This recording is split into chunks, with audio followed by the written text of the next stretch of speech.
Então, os consumidores escolhem a melhor cesta de bens que podem adquirir.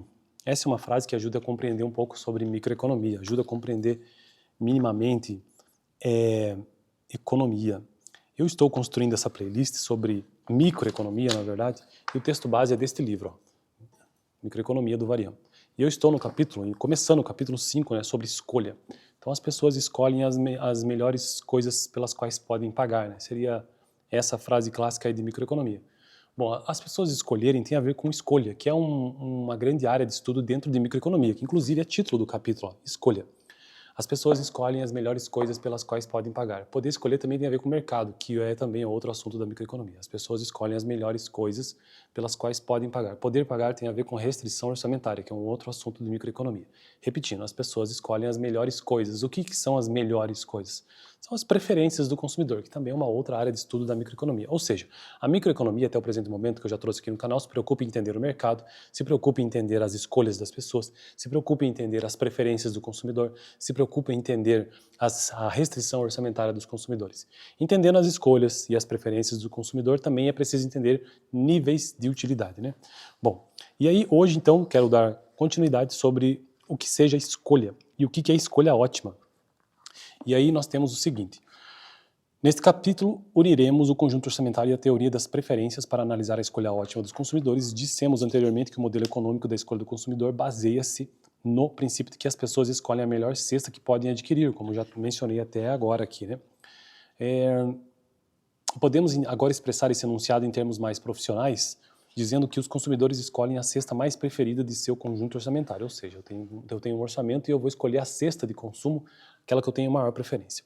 E aqui entra o conceito de escolha ótima, que diz o seguinte: a figura 5.1 ilustra um caso típico. Nela traçamos no mesmo diagrama o conjunto orçamentário e várias das curvas de indiferença do consumidor. Nosso objetivo é encontrar um conjunto orçamentário, a cesta que esteja na curva de indiferença mais elevada. Então, a curva de indiferença é um conceito econômico que, como diz a própria palavra, né, é indiferente ao consumidor em qual ponto da curva ele se encontra. O importante é que ele esteja nessa curva. Como as preferências são bem comportadas, de modo que o mais preferido ao menos podem restringir nossa atenção às cestas de bens que se encontram sobre a reta orçamentária, sem nos preocuparmos com as cestas situadas abaixo da reta orçamentária. Comecemos agora no canto direito dessa reta orçamentária. Essa curva de indiferença, nesse caso, que é eixo X e eixo Y, ele faz esse desenho assim, ó, uma parábola.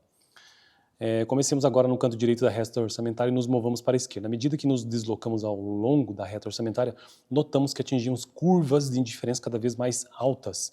Paramos ao alcançar a curva de indiferença mais elevada que toca a reta orçamentária. No diagrama, a cesta de bens associada a essa curva de indiferença é identificada como X1, X2, que são cestas de consumo, né? A escolha X1, X2 é uma escolha ótima para o consumidor. O conjunto de cestas que ele prefere X1, X2, aquele situado acima de sua curva de indiferença, não intercepta as cestas que ele pode adquirir ao conjunto de cestas que se localiza abaixo de sua reta orçamentária. Assim, a cesta X1, X2, ela é a melhor que o consumidor pode adquirir. É a escolha ótima, né? Atenção para uma característica importante dessa cesta ótima. Nessa escolha, a curva de indiferença tangencia a reta orçamentária. Então, a reta orçamentária, ela não forma essa curva, né? Ela faz a conexão XY, a relação das cestas de consumo X1, X2, e a reta orçamentária, ela forma, inclusive, um ângulo de 90 graus. A curva de indiferença, não, ela pode estar acima dessa restrição orçamentária ou abaixo. Nesse caso aqui, a escolha ótima, ela se encontra, é o ponto exato em que ocorre esse encontro, esse ponto de tangência entre restrição orçamentária e escolha ótima do consumidor. Se pensarmos um pouco sobre isso, veremos que tem que ser assim. Se a curva de indiferença não tangenciasse a reta orçamentária, ela cruzaria, e se cruzasse, haveria algum ponto próximo à reta orçamentária situado acima da curva de indiferença, o que significa que não poderíamos haver partido de uma cesta ótima. Essa tangência tem de prevalecer na escolha ótima? Bem, não em todos os casos, mas sim na maioria dos casos interessantes. O que é sempre verdadeiro é que, no ponto ótimo, a curva de indiferença não pode cruzar a reta orçamentária. Quando então o não cruzar implica tangencia, observemos antes as exceções. Deixarei para o próximo vídeo essas exceções, então, a partir desse ponto. Beleza? Fico por aqui, então. Estou construindo uma playlist nesse canal sobre microeconomia e o livro texto base que eu estou utilizando é esse daqui, tá bom? Próximo vídeo é primeiro caso de exceção, né, para a tangência entre a curva de indiferença e a reta orçamentária.